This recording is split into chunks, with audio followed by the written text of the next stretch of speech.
विद्यार्थी मित्रांनो, लवकरच आता महाराष्ट्र MBA CETचा रिझल्ट लागणार आहे आणि त्यानंतर तुमची कॅप राऊंड सुरू होणार आहे. बट भरपूर विद्यार्थ्यांच्या मनामध्ये डाऊट असतो की कॅप राऊंडसाठी रजिस्ट्रेशन कसं करायचं, त्यामध्ये काय काय स्टेप्स असतात हे माहिती नसल्यामुळे विद्यार्थ्यांचं नुकसान होतं.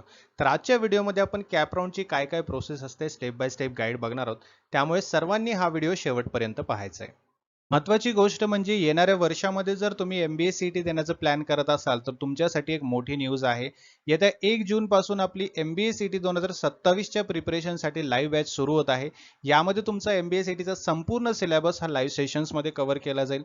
त्यासोबतच तुम्हाला स्टडी मटेरियल मिळणार आहे, जसे की topic wise MCQs, notes, mock test, MCQ series PDF, जेणेकरून तुमचं प्रिपरेशन आणखीन स्ट्रॉंग होईल आणि येणाऱ्या वर्षामध्ये तुमचा स्कोर वाढवून तुम्ही बेस्ट MBA कॉलेजमध्ये ॲडमिशन घेऊ शकाल. तर आजच या नंबरवरती व्हॉट्सअप मेसेज किंवा व्हॉट्सअप कॉल करून प्रिपरेशनला सुरुवात करा किंवा ग्लोबल ऑनलाईनचं ॲप्लिकेशन डाउनलोड करा, ज्याची लिंक मी डिस्क्रिप्शन बॉक्समध्ये दिलेली आहे. ॲप्लिकेशनच्या थ्रू सुद्धा तुम्हाला जॉईन करता येईल. सर्वात पहिली स्टेप म्हणजे कॅप रजिस्ट्रेशन.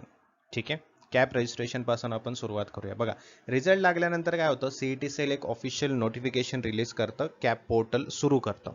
ओके, यामध्ये तुम्हाला तुमचं ऑनलाईन रजिस्ट्रेशन करावं लागतं. त्यासाठी तुमची फीस पण घेतली जाते. यामध्ये तुम्हाला तुमचं पर्सनल डिटेल्स भरावं लागतं, CETचे डिटेल्स, तुमचे मार्क्स किती आहेत वगैरे सर्व गोष्टी तुम्हाला भराव्या लागतात.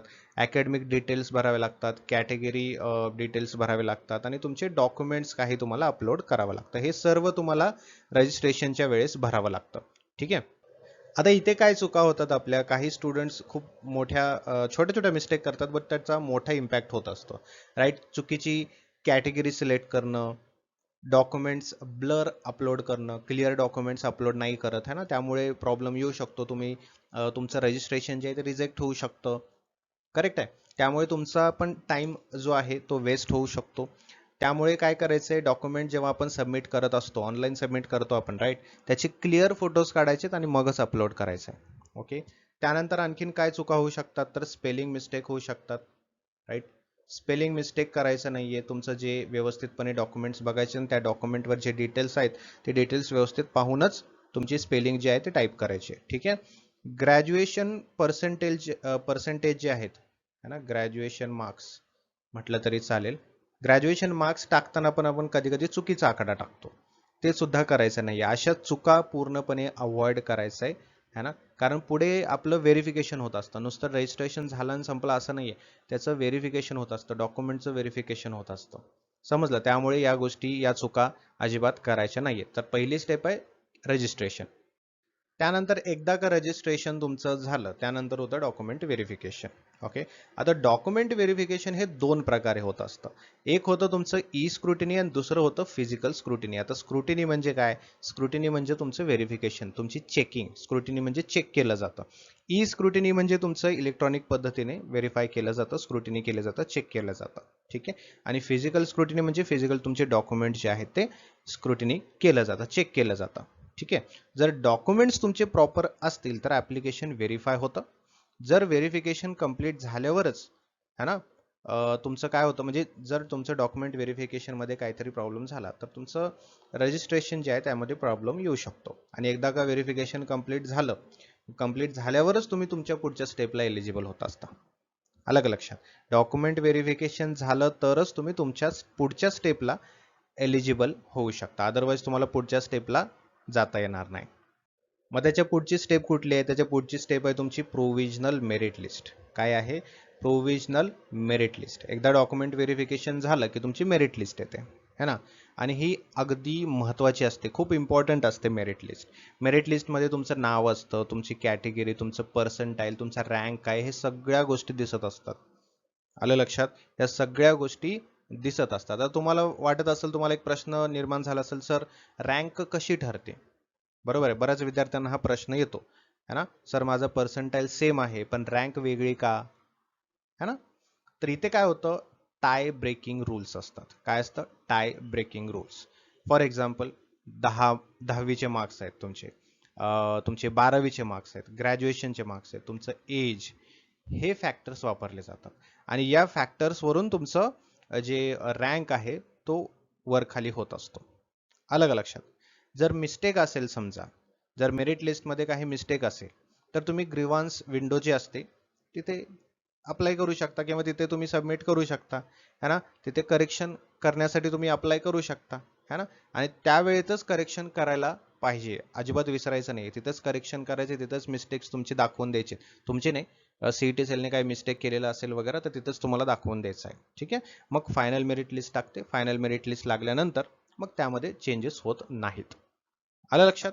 मग त्याच्यानंतर तुम्ही पुढच्या स्टेपला जाता. आलं लक्षात. ही प्रोव्हिजनल मेरिट लिस्ट आहे. आता इथे सगळ्यात महत्त्वाचा पॉईंट येतो, तुमची चौथी स्टेप म्हणजे ऑप्शन फॉर्म फिलिंग, है ना. ऑप्शन फॉर्म फिलिंग इथेच तुमचं ऍडमिशन ठरत असतं.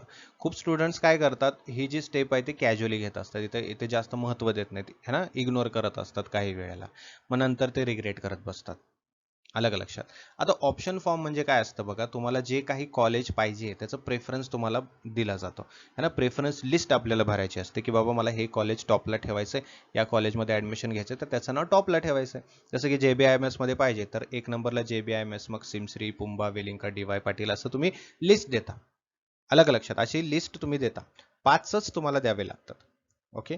आता इथे एक तुम्हाला सांगतो, तुम्ही जेव्हा ऑप्शन फॉर्म फिल कराल तुम्हाला एक गोल्डन पॉईंट सांगतो मी तुम्हाला, गोल्डन रूल म्हणा किंवा गोल्डन पॉईंट म्हणा, है ना, जो की तुम्हाला सगळ्यांनाच वापरायचा आहे, है ना.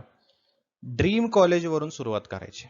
तुमचं जे ड्रीम कॉलेज आहे, तुम्हाला जिथे ॲडमिशन घ्यायचं आहे, ज्या कॉलेजमध्ये तुम्हाला शिकायचं आहे, तो ड्रीम कॉलेज त्याच्यापासून सुरुवात करायची. म्हणजे त्याचं नाव अगदी वरती ठेवायचं तुम्हाला, है ना.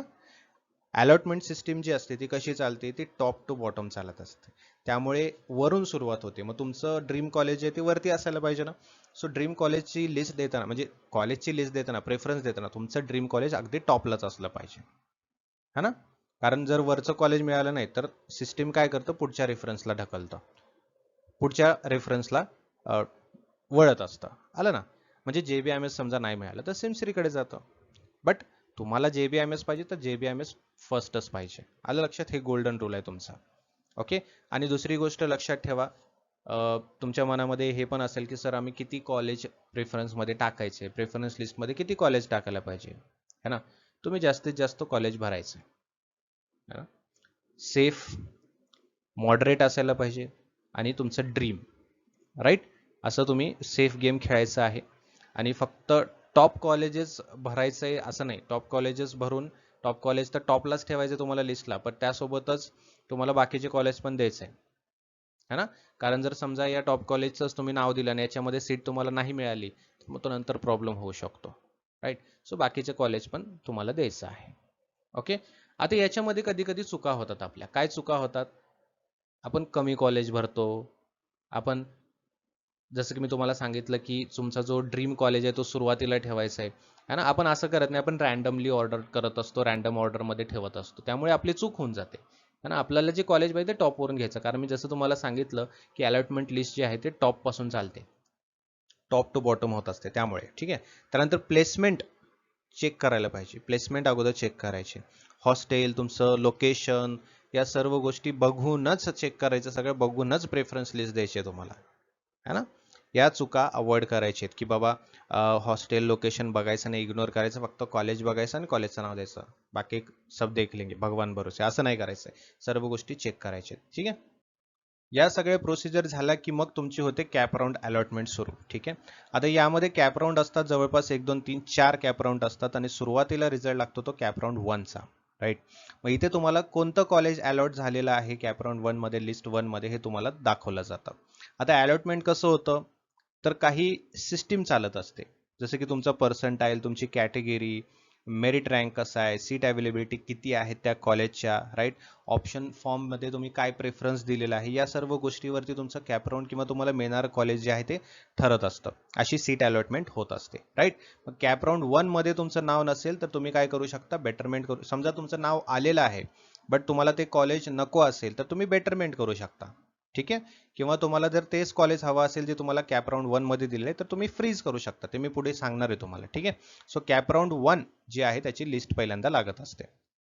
त्यानंतर बघा, एकदा का लिस्ट लागली तर मग तुम्हाला एक ऑप्शन मिळतो की बाबा तुम्हाला जी लिस्टमध्ये दिलेला आहे किंवा या कॅप राऊंड 1च्या रिझल्टमध्ये जो कॉलेज आपल्याला दिलेला आहे तो कॉलेज हवा आहे की आपल्याला दुसरा कॉलेज हवा आहे. कारण याच कंडिशनला विद्यार्थी कन्फ्यूज होत असतात. आता समजा की कॅप राऊंड 1च्या रिझल्टनुसार तुम्हाला जी काही सीट अलॉट झालेली आहे, ज्या कॉलेजची सीट अलॉट झालेली आहे, तेच कॉलेज तुम्हाला हवं असेल, तिथंच ॲडमिशन घ्यायचं असेल, तर तुम्हाला काय करायचं आहे? फ्रीज करायचं आहे. काय करायचं आहे? फ्रीज करायचं आहे. आणि तुम्हाला ते कॉलेज नको असेल आणि दुसऱ्या कॉलेजमध्ये ॲडमिशन घ्यायचं असेल, तर तुम्ही काय करू शकता? बेटरमेंट करू शकता. बेटरमेंटचा अर्थ काय? बेटरमेंट म्हणजे तुम्हाला आणखीन बेस्ट कॉलेज पाहिजे, तर आम्ही काय करतोय? दुसरी एक ऑप्शन घेत आहोत किंवा दुसरा चान्स घेत आहोत आणि पुढच्या कॅप राऊंडसाठी आपण रेडी होत आहोत. बरोबर आहे ना? जर अलॉटेड कॉलेज फायनल करायचा असेल तर तुम्ही फ्रीज करायचंय आणि जर तुम्हाला बेटर कॉलेज ट्राय करायचं असेल तर तुम्ही बेटरमेंटचं ऑप्शन निवडायचं आहे. ठीक आहे. सो या सर्व गोष्टी असतात तुमच्या पूर्ण प्रोसिजरमध्ये. याच स्टेप्सने तुमचं पूर्ण ऍडमिशन पर्यंत, कॉलेज सुरू होईपर्यंत ह्या प्रोसिजरने चालत असतं. ठीक आहे. आणि या व्यतिरिक्त काही तुम्हाला अडचण असतील, तुम्हाला काही जाणून घ्यायचं असेल तर तुम्ही कमेंट बॉक्समध्ये मला विचारू शकता. नेक्स्ट सेशनमध्ये त्याचं व्यवस्थितपणे तुम्हाला सविस्तर उत्तर देईन. ठीक आहे. So thank you so much. Have a great day. See you in the next session. आणि सगळ्यात महत्त्वाची गोष्ट विसरू नका की 1 जूनपासून MBA CT 2026च्या प्रिपरेशनकरिता आपली नवीन बॅच सुरू होत आहे. या लाईव्ह बॅचमध्ये तुमचा MBA CTचा संपूर्ण सिलेबस लाईव्ह लेक्चर्समध्ये कव्हर केला जातो. जर तुम्हाला काही अडचण असेल, लाईव्ह लेक्चर अटेंड करता नाही आला, तर त्याचं रेकॉर्डेड व्हर्जन मिळेल, म्हणजे तुमची स्टडी कंटिन्यू चालत राहील. त्यासोबत स्टडी मटेरियल जसं की topic wise MCQs, notes, mock टेस्टसुद्धा मिळणार आहेत, MCQ सिरीज मिळणार आहेत. बघा, मॉक टेस्टचा फायदा काय होतो की तुम्हाला रियालिटी, तुम्ही जशी रिअल एक्झाम देता तसंच तुम्हाला प्रॅक्टिस करता येते. टाइम मॅनेजमेंट चांगला होतो आणि स्टडी पण आणखीन स्ट्रॉंग होते. ठीक आहे. सो हे सर्व तुम्हाला मिळणार आहे या लाईव्ह बॅचमध्ये. तर अजिबात उशीर न करता आजपासूनच प्रिपरेशनला सुरुवात करा. या नंबरवरती व्हॉट्सअप मेसेज किंवा व्हॉट्सअप कॉल करा आणि प्रिपरेशनला सुरुवात करा, किंवा ग्लोबल ऑनलाईनचं ॲप्लिकेशन डाउनलोड करा आणि ॲप्लिकेशनच्या थ्रू सुद्धा तुम्ही ही बॅच जॉईन करू शकता. प्ले स्टोअरवरती जायचं, ग्लोबल ऑनलाईन सर्च करायचं, ॲप्लिकेशन इन्स्टॉल करायचं. ओपन केल्यानंतर खाली तुम्हाला इथं स्टोअर सेक्शन दिसेल, स्टोअर सेक्शनमध्ये जायचं, सर्च बॉक्स दिसेल, सर्च बॉक्समध्ये MBA CT सर्च केलं की तुम्हाला हा कोर्स दिसेल, त्यावरती क्लिक करायचं आणि जॉईन नाव करून प्रिपरेशनला सुरुवात करायचं. ठीक आहे. या व्यतिरिक्त काही अडचण असेल तर कमेंट बॉक्समध्ये विचारा, मी त्याचं सोल्युशन नेक्स्ट सेशनमध्ये देईन. ठीक आहे. Thank you so much. Have a great day. See you in the next session.